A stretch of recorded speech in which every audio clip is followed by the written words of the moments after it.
Before you begin, remove the stand and partially remove the rear cover.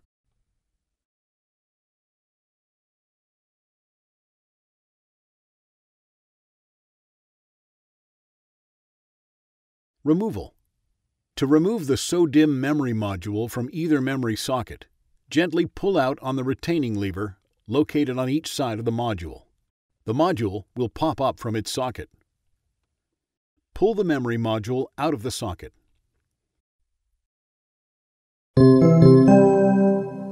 Replacement.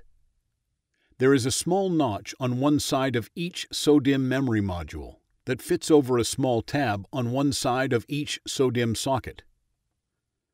To replace a so-dimm memory module, angle the module to about 30 degrees into its socket, engaging the notch into its socket tab.